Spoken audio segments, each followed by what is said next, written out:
शङ्करं शङ्कराचार्यं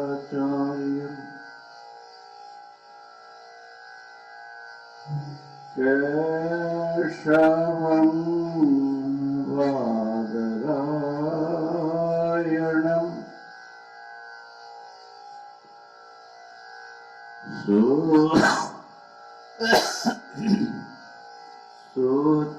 सूत्रभाष्यकृतो वन्दे भगवन्तो पुनः पुनः। ईश्वरो गुरुरात्मेति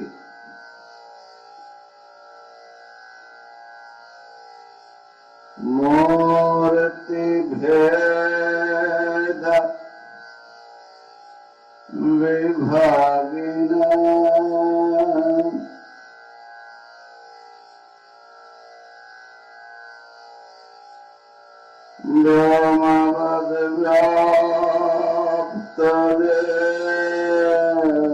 व्योमवद्व्याप्तदेहाय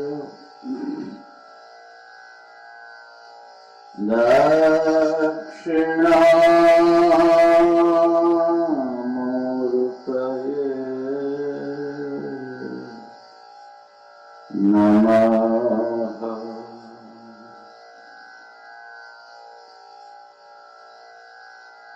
ॐ शान्ति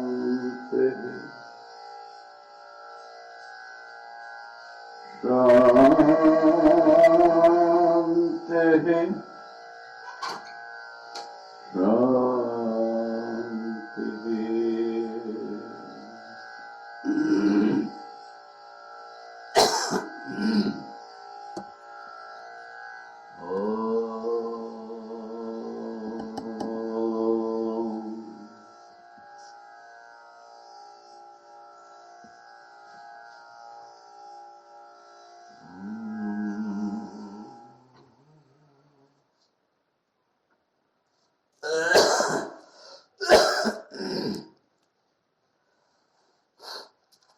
महादेव महादेव महादेव महादेव।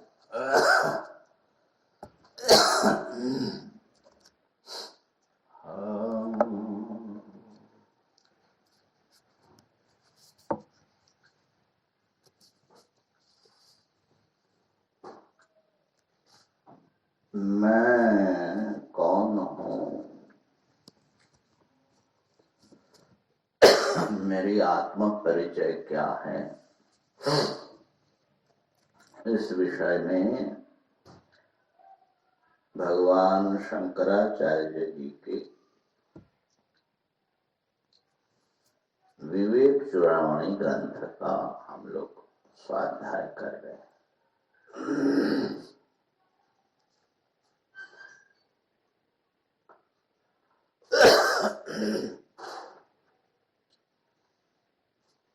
और उसमें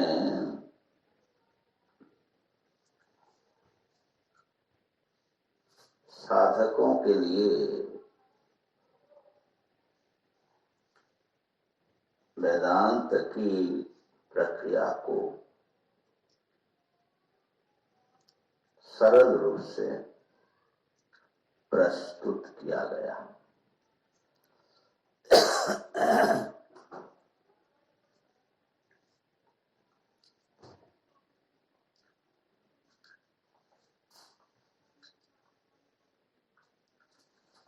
और बड़े ही जैसे अंगुली पकड़ करके किसी बच्चे को माता पिता ले चलते हैं, ऐसे ही भगवान भाष्यकार आचार्य शंकर हमें ले चल रहे हैं।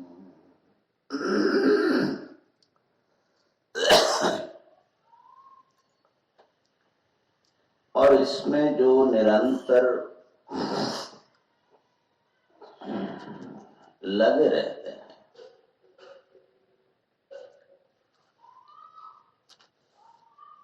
जिनकी चेतना अपनी आत्मसत्ता की खोज में लगे हैं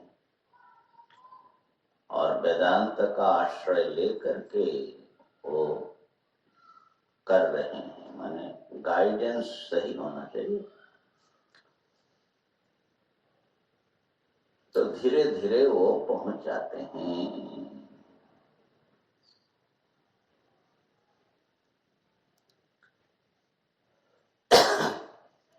ये है कि कई बार हम लोग जल्दीबाजी में होते हैं कि जल्दी हमें आत्मदर्शन हो जाए,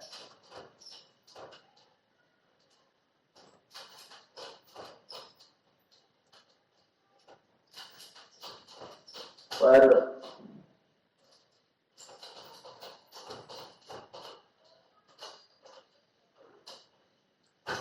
उसमें परिपक्वता की आवश्यकता होती है, इसलिए थोड़ा समय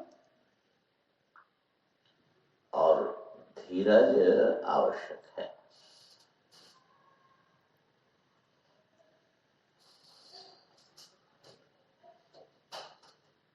गीता जी में भगवान ने कहा तत् स्वयं योग संसिद्धः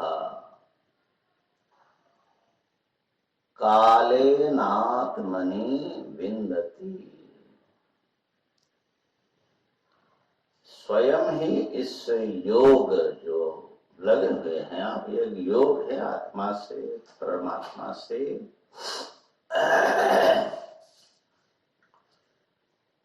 और इससे संसिद्ध सन्नक सिद्ध होकर के कालेन समय पर आत्मनिविन्दति, अपने भीतर ही वो उस ज्ञान को, उस अनुभव को प्राप्त कर लेता है। तो धीरज की आवश्यकता है, लगे रहने की आवश्यकता, बड़े शांति से, क्योंकि जिसको दूसरा कुछ पाना है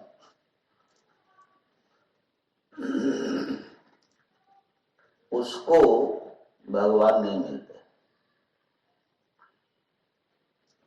जो दूसरा पाना है वो मिल जाएगा, भगवान वो भेज देंगे आपके घर में, लेकिन वो नहीं आएंगे। तो जब हमारा मन केवल इस अद्वैत आत्मज्ञान आत्मानुभूति के लिए आकांक्षा रखेगा,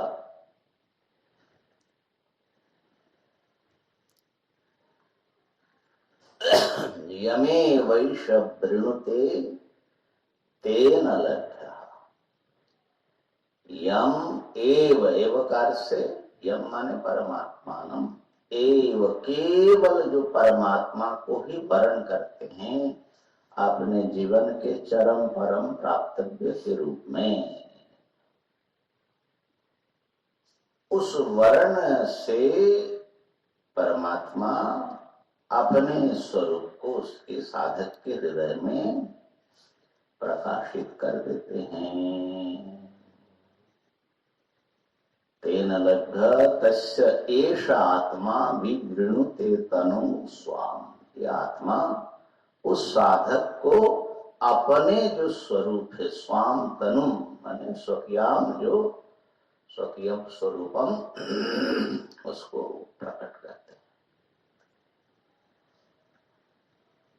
तो काले न माने थोड़ा सा इसमें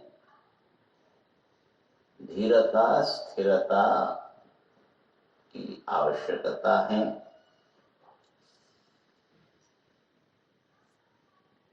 कबीरदास जी कहते हैं कि धीरे धीरे रे मना, धीरे सब कुछ हो।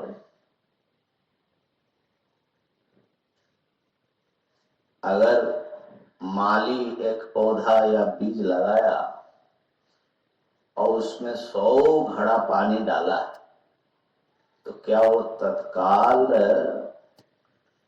फल देगा? वो नित्य निरंतर सिंचेगा, वो अपने समय पर जरूर अंकुरित होकर के होगा। तो कभी भी हमारा प्रयास व्यर्थ नहीं जाएगा। जो कुछ आप कर रहे हैं ये नष्ट होने वाली चीज नहीं है। संसार के वस्तुओं तो नष्ट हो जाएंगे, लेकिन ये आध्यात्म की यात्रा पर जो साधक निकले हैं और जो भी प्रयास उससे बनता है वो कर रहा है, वो कभी नष्ट नहीं होगा। वो हमेशा उसकी ताकत उसके साथ रहेगा, उसकी ताकत बन करके रहेगा।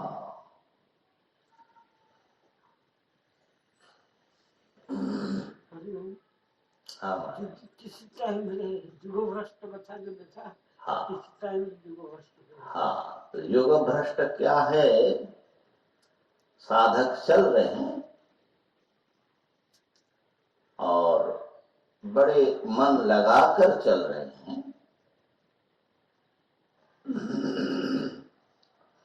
लेकिन साधना पूरी नहीं हुई और मृत्यु आ गया। तो मृत्यु आ गया तो जो योग है वो वहां से, मैंने जहां मन उनका था परमात्मा में, ब्रह्म में, अगर वह उसी के चिंतन में शरीर छूटे तब तो कल्याण हो जाएगा। लेकिन मान लो शारीरिक कारणों से और कारणों से मन वहां से हट गया और शरीर छूटा, तो योग से भ्रष्ट हो गया। उसका नाम है योग भ्रष्ट। ऐसे लोक में थोड़ा दूसरे अर्थ में समझा जाता है, लेकिन भगवान श्री कृष्ण ने जो योग भ्रष्ट शब्द का प्रयोग किया और उसका जो भगवान भाष्यकार ने अर्थ किया वो ये है कि साधना पूरी नहीं हुई, मृत्यु आ गया। बहुत बार ऐसा होता है। हम लोगों का कितना जन्म व्यतीत हुआ होगा अभी हमको दिखाई नहीं पड़ता है, लेकिन कितने जन्मों की साधना जो है तभी इस रास्ते पर आए हैं, निश्चित ही है। तो उस योग भ्रष्ट जो साधक है, तो वो परमात्मा को भी प्राप्त नहीं किया, संसार को भी छोड़ दिया। अब उसका क्या होगा? कर्म और संसार को छोड़ दिया। हम लोग आ गए इधर, न यज्ञ कर रहे हैं, न दान कर रहे हैं, माने सन्यासी क्या करेगा? केवल ब्रह्म चिंतन या वेदांत का स्वाध्याय कर रहे हैं, जप कर रहे हैं, और उसका फल है परमात्मा की प्राप्ति। तो फल तो मिला नहीं, और जो संसार को प्राप्त कराने वाली साधना है या उपाय है, उसको तो हमने त्याग दिया। तो अर्जुन के मन में शंका आई, तो फिर उसका क्या स्थिति है, न इधर का न उधर का। कच्चिन्नो भय विभ्रष्ट छिन्ना भ्रमिव नश्यति। कहीं दोनों से वो भ्रष्ट हो गया, न उसको संसार मिला न परमात्मा मिला, न भोग मिला न योग मिला। तो ऐसे उसका कहीं ऐसा तो नहीं है कि जैसे कोई बादल का टुकड़ा, अभ्र मेघ का एक टुकड़ा छिन्न हो गया, माने बड़े बादल से आंधी ने उसको उड़ा करके कहाँ ले गया, तो उसको तो बरसना है नहीं, तो नष्ट हो गया। ऐसे ही वो नष्ट तो नहीं हो जाएगा, उसके जीवन व्यर्थ तो नहीं चला जाएगा। भगवान ने क्या उत्तर दिया, नहीं अर्जुन, पार्थ नैवेह नामुत्र विनाशस्तस्य विद्यते, न हि कल्याणकृत कश्चित् दुर्गतिं तात गच्छति। आपका 6ठ अध्याय चल रहा है ना, हो गया ना? हाँ, यह है। पार्थ, वो जो साधक है कल्याण कर्म के मार्ग पर जो चला, कल्याणकारी है, उसको कभी दुर्गति नहीं होती है, न इहलोक में न मरने के बाद। उसका कभी विनाश नहीं होगा। भागवत बहुत चरित्र आता ना। हाँ बहुत साधन। हाँ, वहाँ क्या था, वहाँ जो जुग भ्रष्ट हुआ, वो हरिण शिशु में आसक्त हो गया, वो आसक्ति आ गई बीच में, इसके लिए उसको जन्म लेना पड़ा। ठीक है ना? और यहाँ जो अर्जुन पूछ रहा है, साधना करते करते साधना पूरी नहीं हुई और मृत्यु के समय ब्रह्म चिंतन छूटा, उसकी बात हो रही। तो दोनों में फर्क है ना। हाँ, तो भरत को जन्म इसलिए लेना पड़ा, वो जो आसक्ति थी, तो वो तो अंतकाले जन जन वाति स्मरण भावम तजत्यन्ते कलेव, है ना? तो उसको भाव की प्राप्ति होगी। तो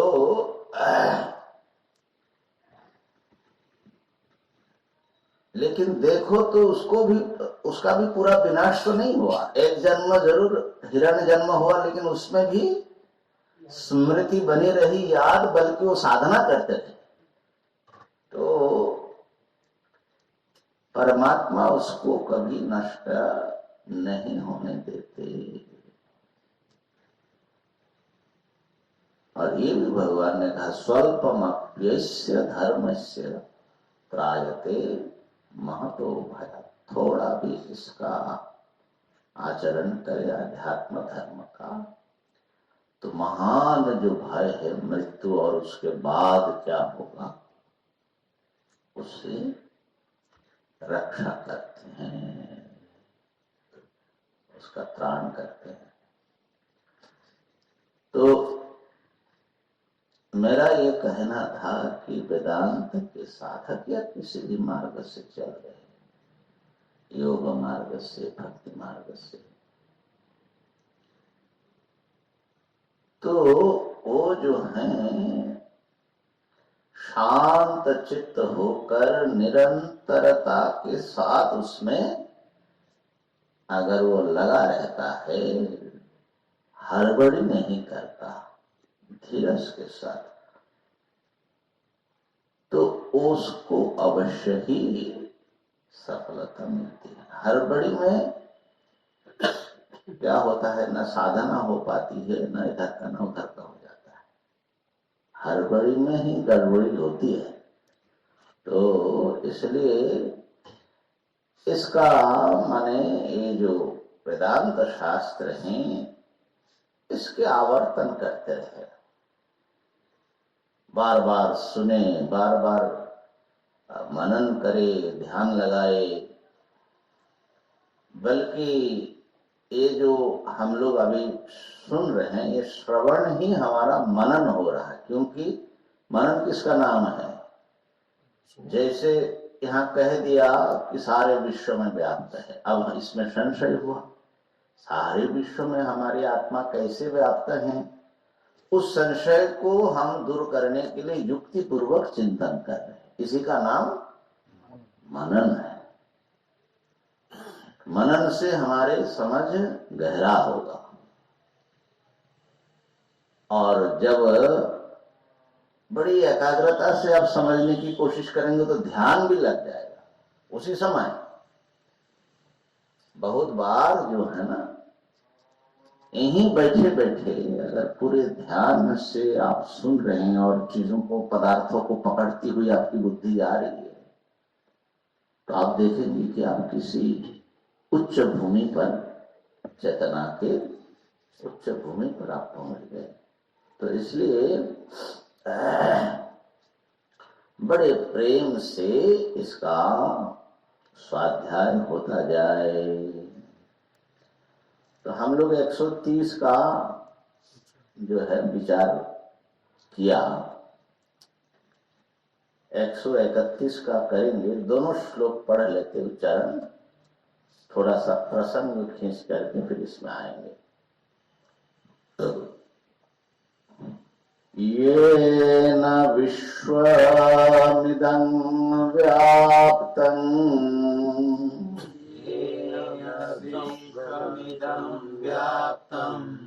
यन्न व्याप्नोति किंचन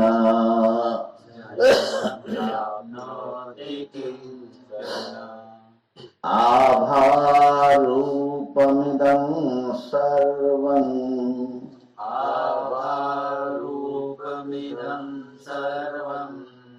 यं भान्तमनुभात्ययम्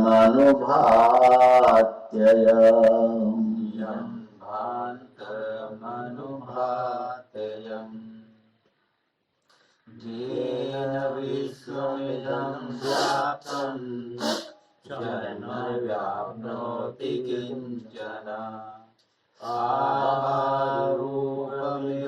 सर्वं यं भान्तमनुभात्ययम्।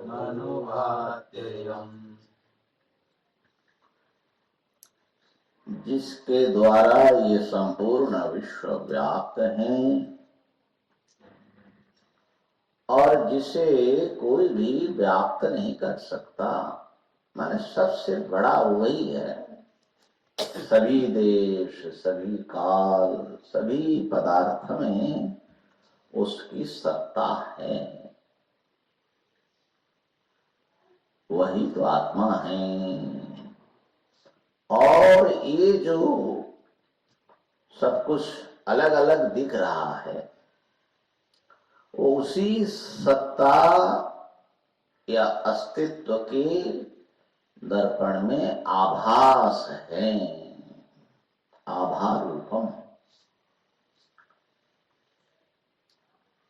यूं कहे कि वो अस्तित्व ही अपने में नाना नाम रूप का एक मायाजाल दिखा रहे हैं और अपने को थोड़ा सा छुपा रहे हैं। हम लोगों को इसलिए सर्वत्र व्याप्त सत्ता नहीं दिखती, नाम रूप दिखता है, माने वस्तु अलग अलग दिखता है। आभारूपमिदं सर्वं यं भान्तमनुभात्ययम्।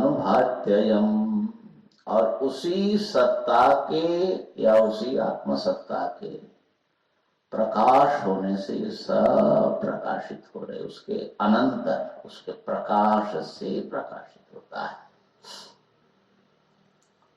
अच्छा, यहाँ विश्व को जो आभा रूप कहा, मैंने मिथ्या कहा। आभा से मृग मरीचिका जैसे आभासित होती है। तो इसको समझने में ना वेदांत के साधक को कई बार ये सुनने से बड़ी गहरी भ्रांति हो जाती है। हम ये समझने लगते हैं कि जो सामने जो कुछ है कुछ भी नहीं है। अरे भाई, सब में वो ब्रह्म सत्ता ही प्रकाशित हो रहे, तो सबको कैसे उड़ाओगे? रज्जु को आपने सर्प समझा, तो जहां पर सर्प दिख रहा है वहां कुछ भी नहीं है, वहां पर रज्जु बैठा हुआ है। हाँ, उसको आपने जो सर्प रूप से देखा वो सर्प रूप नहीं है, वो रज्जु रूप है। ऐसे ही इस जगत को आप जगत रूप में देख रहे हो, वो ब्रह्म रूप है। दूसरे शब्द में ब्रह्म में माने शुद्ध ब्रह्म में और जगत में अंतर क्या है? ये जो जगत है हमारे अनुभव का, ये जगत है सोपाधिक ब्रह्म। ध्यान देना, ये ब्रह्म है लेकिन सोपाधिक माने नाम रूप में, इस सारे नाम रूपात्मक चीजों को लेकर के वो अपने को प्रकाशित कर रहे हैं। और ब्रह्म कहने से वो है निरुपाधिक।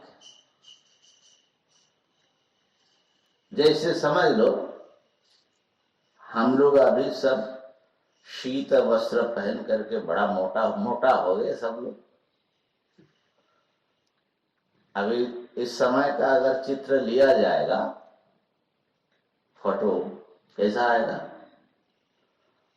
और ये सब उतार करके आप खाली शरीर में बैठे हैं, उसका चित्र लिया गया, दोनों में भेद है कि नहीं? दोनों व्यक्ति बिल्कुल अलग है क्या? हाँ, भेद भी है और अभेद भी है ना? तो वो समझ लीजिए बिल्कुल खाली शरीर में जो है वो निरुपाधिक ब्रह्म है, और जो ये सब शीत वस्त्र ओढ़ के बैठा हुआ है वो है सोपाधिक ब्रह्म, माने ये जगत। तो जगत ब्रह्म और शुद्ध ब्रह्म माने निरुपाधिक ब्रह्म, दोनों में अंतर क्या होगा? कितना अंतर होगा? बोले महाराज चीज तो वही है, कपड़ा लगता सब ऊपर से ओढ़ लिया, है ना? ये ना कहोगे, व्यक्ति तो वही है। ये जो है ना ब्रह्म कपड़ा लत्ता ओढ़ करके ये सब रूप में आपके सामने, और ये शरीर आदि ओढ़ करके दृश्यमान प्रकाशमान हो रहे हैं। तो जगत है सोपाधिक ब्रह्म, ठीक है? तो सोपाधिक ब्रह्म और निरुपाधिक ब्रह्म में जो भेद है वो भेद है औपाधिक। औपाधिक माने उपाधि के कारण भेद दिखता है, असल में भेद नहीं। घटाकाश में और महाकाश में भेद है कि नहीं है? बोले घटाकाश तो इतना छोटा, महाकाश इतना बड़ा। अरे भाई, घट छोटा जरूर है लेकिन आकाश छोटा बड़ा, आकाश तो एक ही है, अखंड आकाश है। तो घटाकाश में और महाकाश में अंतर जो है उपाधि का है। उपाधि है घड़ा, ठीक है ना? और वो उपाधि के कारण जो अंतर पड़ता है वो कोई वास्तविक अंतर, वो दिखने का अंतर है। तो इसलिए इस बात को अच्छी तरह ध्यान में रखना कि वेदांत जब बोलते हैं कि जगत मिथ्या, तो उनका मतलब यह है कि जिस रूप में आप ये देख रहे हो इस अस्तित्व को, वो नाम रूप मिथ्या है, लेकिन वो है तो पूरा का पूरा वही ब्रह्म, एक ही ब्रह्म है। नाम रूप ओढ़ करके, क्योंकि सब में सत्ता है ना, ये पुस्तक देखोगे तो अस्थि अस्थि करके देखना पड़ेगा, तो अस्थि माने ब्रह्म। तो ये ब्रह्म है, लेकिन नाम रूप अलग ओढ़ लिया। ये बात तो जैसे सुवर्ण की दृष्टांत से हम लोगों ने सुना है। तो आभारूपम इदम विश्वम जब बताते हैं तो आभा खाली नाम रूप है, लेकिन ये सारा विश्व में नाम रूप के भीतर से वही झांक रहा है। ठीक है ना? तो इसलिए पूर्णमदः पूर्णम इदम, ये क्या मतलब है? अधः माने वो कारण ब्रह्म या निरुपाधिक ब्रह्म, अधः माने परोक्ष वाला। वो जो ब्रह्म है जिसकी खोज हम कर रहे हैं वो पूर्ण है। तो वो पूर्ण है, लेकिन ये क्या है? ये जो जीव के रूप में, जगत के रूप में जो दिख रहा है, ये तो अपूर्ण है ना। लेकिन वेदांत ऐसा नहीं मानता। पूर्णम इदम, इदम माने ये प्रत्यक्ष जो देख रहे हैं ना, ये भी पूर्ण है, ये भी पूर्ण है। पूर्णात् पूर्णमुदच्यते, क्योंकि वो जो पूर्ण ब्रह्म है वही तो खाली नाम रूप ओढ़ा है, तो वो अपनी पूर्णता छुपाया है। पूर्णता कहीं गई, आपको दिखा नहीं रहे, बस इतनी बात है। कोई राजा है,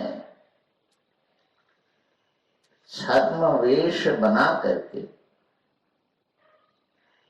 प्रजा के बीच में आया, साधारण व्यक्ति बन करके, और सामान्य व्यक्ति की तरह बातचीत कर रहा है, खबर ले रहे। तो वो क्या राजा नहीं है? वो राजा ही है, उसकी पूरी ताकत है, लेकिन वो दिखा नहीं रहे, छुपाया हुआ है, छुप करके आया है। तो ये जो देख रहे हैं ना, ये सब छुप करके ब्रह्म हमारे सामने बैठे, उपस्थित है। बस उनकी ये जो छुपना है, बस इसी का घूंघट जो है हमको खोल करके पहचानने का काम हमको खाली करना है कि अरे महाराज आप ही है क्या? इतना ही काम करना है ना? तो इसलिए ये जगत ब्रह्म है, नाम रूप के में छुपे हुए ब्रह्म है। एक श्रुति भी है, देखो, बड़ी प्रसिद्ध श्रुति है और बड़ी काम की है। एको देवः सर्वभूतेषु गूढ़ः, श्वेताश्वतर का है, सर्वव्यापी सर्वभूतांतरात्मा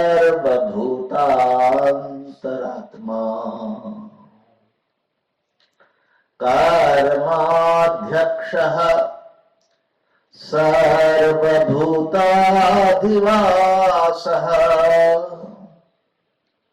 साक्षी चेता केवलो निर्गुणश्च। एक देवता, एकः देवः, एक देव, देव शब्द का अर्थ होता है स्वयं प्रकाश, जो दीप्त है, द्युतनात्मक है देव। एक ज्योतिर्मय सत्ता देवता, सर्वभूतेषु, चराचर सब में, सर्वभूतेषु गूढ़, छुपा हुआ। ये जो गूढ़ शब्द आया ना, गीता जी में भगवान बोलते हैं मया ततमिदं सर्वम जगद अव्यक्त मूर्तिना। 9वें अध्याय में, 9वें अध्याय में ये बात आती है। तो मैं सब में हूं। अरे सब में आप है महाराज, दिखाई तो नहीं पड़ते हैं। आप तो खाली हमारे रथ पर बैठे हुए हैं। अर्जुन के मन में शंका आई, आप सब जगह कहाँ दिख रहे हैं? आप तो परिच्छिन्न सत्ता है, हमारे सारथी के रूप में बैठे हैं और हमको उपदेश दे रहे हैं। भगवान ने कहा अव्यक्त मूर्ति न, अव्यक्त स्वरूपे न, छुप करके मैं हूं सब जगह। अगर प्रकट रूप में होता तो सबको पता लग जाता ना। तो एको देवः सर्वभूतेषु गूढ़ा सर्वव्यापी सर्वभूत अंतरात्मा, सबकी अंतर सत्ता है वो आत्मा सत्ता, सब पदार्थ है। उसको वहां से हटा, वो हट जाए तो सारा सब कुछ भी नहीं है। अंतरात्मा, सबकी अंतरात्मा है, सब को भीतर से पकड़े हुए हैं। कर्माध्यक्ष,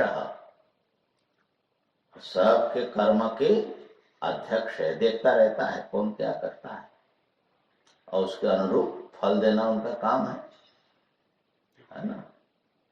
सब हम जो भी कर रहे हैं वो सब के वो जो है नजर रख रहा है और उसके अनुरूप वो फल का विधान कर रहे हैं, एकदम सही फल देते हैं। कर्माध्यक्ष सर्वभूताधिवास, समस्त भूतों का वो वासस्थान है, माने उन्हीं में हम लोग रह रहे हैं। और वो साक्षी भी हैं, साक्षात सबको देखता है, चेता सबको चेतना देते, चेतित करते हैं। हम आप जो चेतन है वो चैतन्यमय सत्ता के कारण हम चेतन है। केवल और जो है केवल है, अकेला है, वो दूसरा कुछ है ही नहीं है। और निर्गुणश्च, वो निर्गुण भी है, माने सगुण भी है निर्गुण भी है, एक ही साथ में दोनों स्वरूप आ गया। तो इस प्रकार से सब में गुण रूप में उस परम सत्ता जो कि हमारी अपनी ही आत्म सत्ता है विद्यमान है। तो खाली ऊपर का जो भेद हम देख रहे वो भेद मिथ्या है। तो वेदांत में ब्रह्म को दो रूप में वर्णन किया, सगुण निर्गुण जिसको कहते हैं। विरूपम ही ब्रह्म अवगम्यते, भगवान भाष्यकार ब्रह्म सूत्र भाष्य में लिखते हैं, विरूपम ही ब्रह्म अवगम्यते। वेदांत में दो रूप से ब्रह्म का अवगम होता है, माने ज्ञान होता है, उपदेश होता है। एक तो सब उपाधि से रहित केवल शुद्ध स्वरूप सच्चिदानंद रूप, और दूसरा है ये सब नाम रूप, रूपात्मक जो विकार है, उत्पन्न विनाशील वस्तु, इन विकारों के भेदों से विशिष्ट रूप, उससे युक्त। तो उससे युक्त रूप हमें इस व्यवहार दशा में दिख रहा है, और हमें पारमार्थिक जो उसका वास्तविक स्वरूप है उनके सारे आवरण हटा करके शुद्ध रूप में उनको पहचानना है। तो उसके लिए क्या करना है,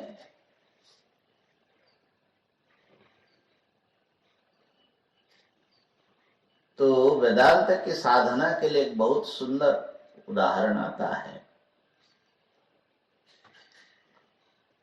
कि ब्रह्म सूत्र में आया, भोक्त्रापत्तेर अविभागश्चित स्यात् लोकवत्। प्रश्न हुआ कि एक ही ब्रह्म यदि सब रूप में आया है तो फिर भोक्ता माने मैं और भोग्य माने जिसका मैं अनुभव कर रहा हूं, इसमें कोई फर्क ही नहीं रह जाएगा, दोनों एक ही है, हो जाएगा। माने एक ही सत्ता अगर सर्वत्र विद्यमान है, वही सब नाम रूप में है, तो इसका मतलब है कि मैं, मुझ में और मैं जिनको देख रहा हूं, जिनका अनुभव हो रहा है, ये जो भोक्ता और भोग्य का जो द्वैत जगत है, ये संभव ही नहीं होगा। अब सब गट्ठम गट्टा हो जाएगा, मैं आप हो जाऊंगा, आप मैं हो जाओगे, तो सारा तो कैसे व्यवहार चलेगा।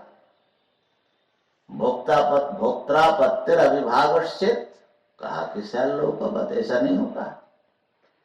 देखो समुद्र में तरंग, असंख्य तरंग है, सभी तरंग एक दूसरे से भिन्न है कि नहीं?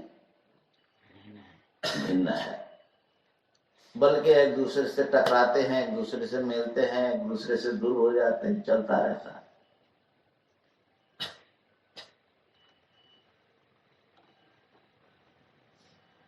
लेकिन प्रत्येक तरंग समुद्र से, माने जल से अभिन्न है कि नहीं?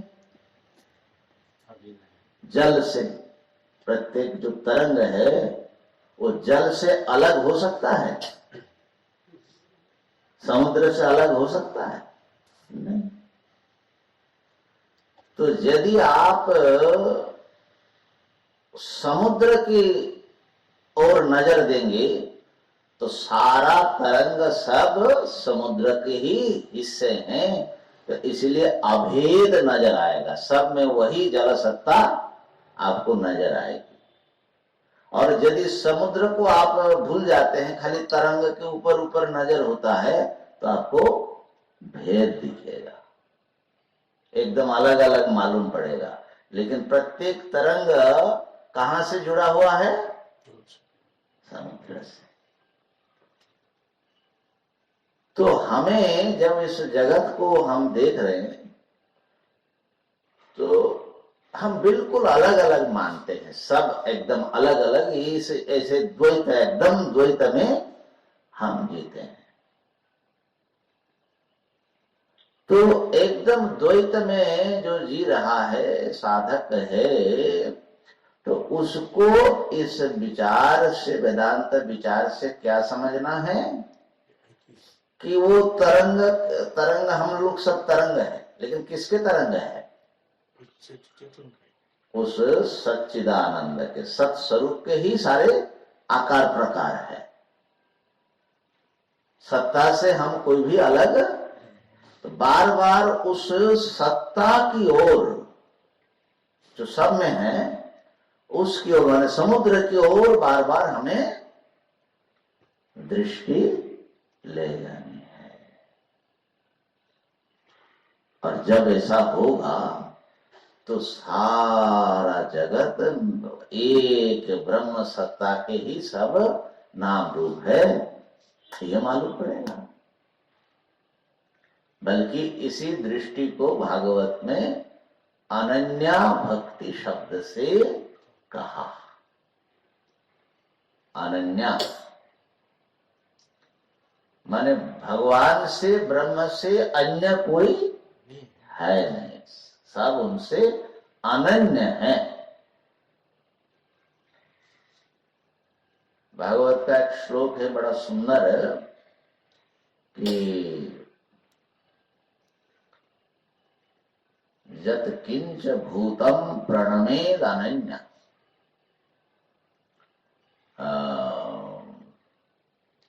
ज्योतिषि सत्वानि दिशो द्रुमादिन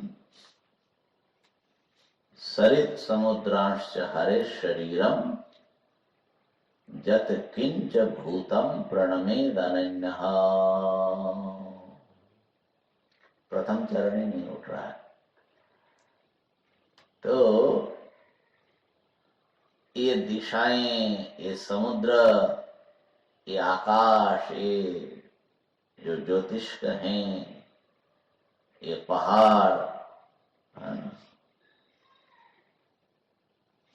और सरित समुद्रांश, जो कुछ भी यहाँ आपको अनुभव में आ रहा है वो हरे है शरीरम, भगवान का ही शरीर है, माने रूप है। जैसे विश्वरूप बता रहे। विश्वरूप में अर्जुन क्या देखा? सबको एक स्थम, तत्रैक स्थम, भगवान के एक सत्ता में सारा विश्व चराचर विद्यमान देखा। तो इस प्रकार की साधना में भेद तो दिखता है, लेकिन भेद के भीतर जो अभेद भी है ना, उसको भी साधक अनुभव करता है। तो पहली भूमि जो है बिल्कुल भेद ही में जी रहा है, वो अभेद का कोई खबर ही उसको नहीं है। लेकिन जब अभेद का थोड़ा आपको लगेगा ना चस्का, स्वाद, हाँ, सब में एक अभिन्न सत्ता असल में है, तो इसका मतलब है कि आप उच्च भूमि पर पहुंचे हैं। और ऐसा करते करते करते करते फिर जो है भेद तो खाली भगवान की माया है, अभेद ही सत्य है, पारमार्थिक है, एकमेव अद्वितीयम, ऐसा बोध होगा, है ना। तो भेद से अभेद की ओर जाना है। बीच में ये जो स्थिति है जिसका भी वर्णन किया, इसको बोलते हैं भेदाभेद। इसको विशिष्ट द्वैत भी समझ सकते हैं। पहला है द्वैत भूमि, एकदम अलग अलग सब दिख रहा है, और दूसरा जो है वो है द्वैत के भीतर अद्वैत अब उनको दिखाई पड़ने लगा। और फिर अंतिम में द्वैत तो खाली एक खेल है, कल्पना है, असल में द्वैत है ही नहीं, केवल अद्वैत वो परम भूमि है। गीता जी में भी ये बात कई जगह वर्णन हुआ। 18वें अध्याय में भगवान ने 3 प्रकार के ज्ञान का वर्णन किया। सात्विक ज्ञान, राजस ज्ञान और तामस ज्ञान। तो सात्विक ज्ञान के वर्णन में कहते हैं सर्वभूतेषु येनैकम् भावमव्ययमीक्षते अविभक्तम् अविभक्तेषु तज्ज्ञानं विद्धि सात्विकम्। यहां पर व्यवहार भूमि से शुरू कर रहे हैं। तो सात्विक ज्ञान कैसा है? सर्वभूतेषु, सब प्राणियों में एक अव्यय सत्ता, जो नित्य सत्ता है। बाकी सब उत्पन्न विनाशील हो रहा है, लेकिन उसके भीतर एक नित्य सत्ता बैठी हुई है। भावम अव्ययम ईक्षते, उसको दिखाई पड़ता है, अनुभव में आता है ज्ञान। अविभक्तम विभक्तेषु, विभक्त दिख रहा है और लेकिन उसके भीतर अविभक्त वस्तु है। असल में विभक्त माने विभेद नहीं है। जैसे कहा सभी तरंगों में जल को देख रहा है, तज ज्ञानम विद्धि सात्विकम, ऐसा देखना सब में एक अभेद का अनुभव करने सात्विक है। और पृथक्त्वेन तुझ ज्ञानम नाना भावन पृथक विधम, सबको अलग अलग देखता है। हमारे में अलग आत्मा है, आप में अलग है, आप में अलग है, सब आत्माएं अलग अलग हैं। तो ये राजस ज्ञान है। और तीसरा ज्ञान भी है तामस ज्ञान। वो क्या है? यत्तु कृष्ण वदेकस्मिन् कार्ये सत्यम हेतुकम्, जो केवल एक शरीर में माने अपने के भीतर ही सिमटा हुआ है। और यत्तु कृष्ण वदेकस्मिन् कार्ये सत्यम हेतुकम् अतत्वार्थवदल्पम च, वो दूसरे का परवाह भी नहीं करता। यहाँ तो जो दूसरा राजस ज्ञान है वो क्या है, दूसरों को भी मूल्य देता है। मेरे भीतर भी आत्मा है, इनके आपके भीतर भी आत्मा है, तो उसको वो रेस्पेक्ट देता है, उसका कुछ ख्याल रखता है। लेकिन कुछ लोग ऐसे होते हैं जो केवल अपने शरीर इंद्रिय को ही सब कुछ समझता है और किसी को समझता ही नहीं, उसी में फंसा हुआ है। उसके चित्त केवल एक ही चीज में लगा है, अपने में, अहम केंद्रित। दूसरे का कोई मूल्य ही नहीं है उसके लिए।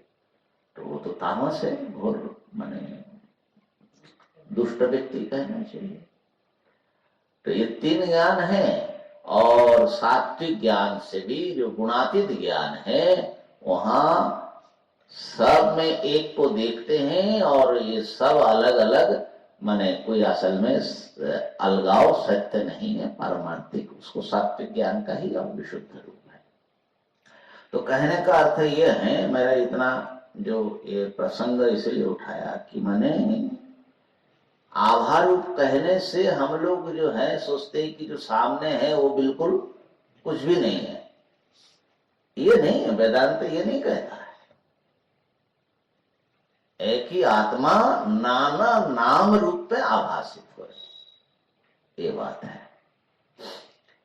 और इसको जो है मैं समझता हूं कि थोड़े से शुद्धि की शायद आवश्यकता है, वेदांत के अनुशीलन को, वेदांत के विचार को प्रैक्टिकली जब साधक अभ्यास करता है तो ये आसानी से अनुभव में आता है। अब जब मैं गंगा जी के दर्शन के लिए जाता हूं तो गंगा जी की धाराएं बह रही है,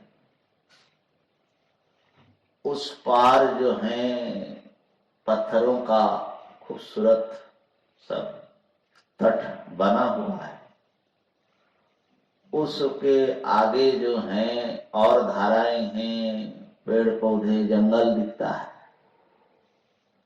उस जंगल से आगे जो है ऊपर पर्वत दिखता है, उसके ऊपर आकाश दिखता है, सूर्य भगवान दिखते हैं, मछलियां हैं, बहुत सारे पक्षी आए हुए हैं इस समय, सब अपने अपने काम में लगे हैं, लोग भी थोड़े थोड़े हैं स्नान करने वाले, कुछ खच्चर वाले हैं।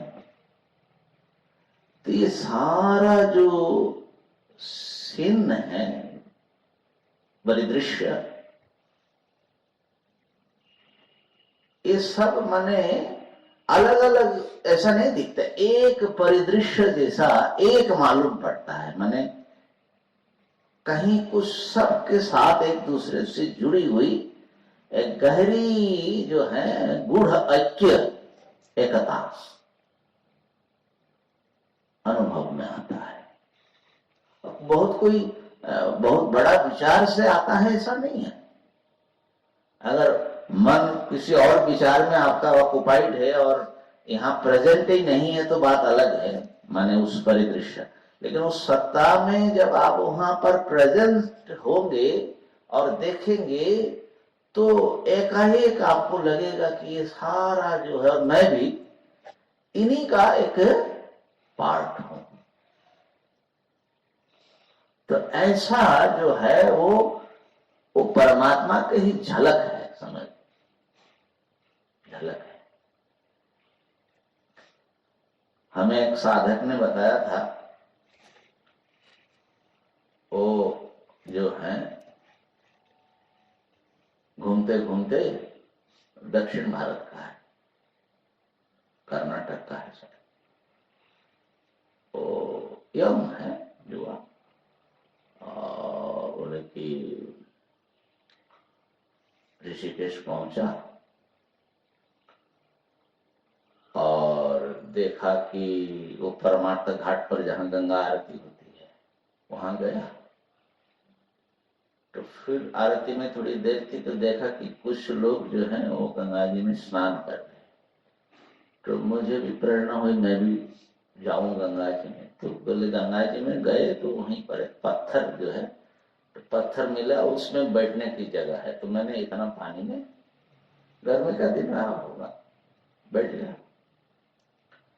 और उस समय सामने जो है वो सूर्यास्त हो रहा है। बोले इतना तो मुझे याद है कि ऐसा लगा कि ये गंगा जी और सूर्य ये सब जो है मैं भी इन्हीं का एक पार्ट हूं, हिस्सा। और उसके बाद क्या हुआ मुझे कोई होश नहीं रहा। अब आरती के लिए लोग जो है पुजारी जी उठो उठो किया, आवाज दिया तो उनको तो सुनाई नहीं पड़ा, मैंने समाधि में चले गए। फिर लोगों ने उनको झगड़ा, फिर भी नहीं उठा, तो फिर उनको उठा करके ऊपर ले आया। तो बोले जब ऊपर लाया तो मुझे कुछ कुछ चेतना आ रही, लेकिन मैं कुछ बोलने की स्थिति में नहीं हूं। धीरे धीरे धीरे धीरे फिर मैं वापस आया। तो कहने का अर्थ है कि जो मैं भी इस विराट सत्ता का एक पार्ट हूं, ये बड़ी जो है डिवाइन एक्सपीरियंस है, आपके हृदय को बहुत शुद्ध कर देता है। उनको संपूर्ण ज्ञान हो गया नहीं, ऐसा तो कितने और स्तर हैं, लेकिन जितना हम देख रहे हैं वो सब एक सत्ता के पार्ट है, हमारी ही हिस्सा है। ये अनुभव करना, ये एक बड़ी ब्रह्म सत्ता की अनुभूति के एक निकट पहुंचना है। और ये जो बात थी कि वो जो सत्ता है वस्तु में, वो मेरा ही पार्ट है, कल बताया था। तो एक बार संक्षेप में उसको फिर स्पष्ट करने की कोशिश करता हूं। असल में ये चीजें बार बार सुनने की होती है। मैं जो देख रहा हूं किसी भी चीज को, तो देखने का मतलब क्या है कि उस वस्तु सत्ता यदि हमारे अनुभूति से अलग रह जाए तो वो जो है वस्तु सत्ता यदि हमारे अनुभव के बाहर रह जाएगा तो उसका तो हम देख नहीं पाएंगे। जैसे कितना चीज हम देख रहे हैं, जो हमारे दृष्टि के घेरे में है, दृष्टि के घेरे में जो नहीं है वो तो हम नहीं देख पाते, ठीक है ना। तो हमारे अनुभूति के भीतर जितना हम लेते हैं उतना ही हमें अनुभव होगा, ठीक है। तो इसका मतलब क्या है कि हमारी अनुभूति, जब हम आंख खोलते हैं या कान, हमारी अनुभूति फैलती है जैसे रोशनी है, ठीक है। अच्छा, फैल करके गई और ये जो पुस्तक की सत्ता दिख रही है जितना, उतना जो है वो अनुभूति ने अपने भीतर लिया, ठीक है ना।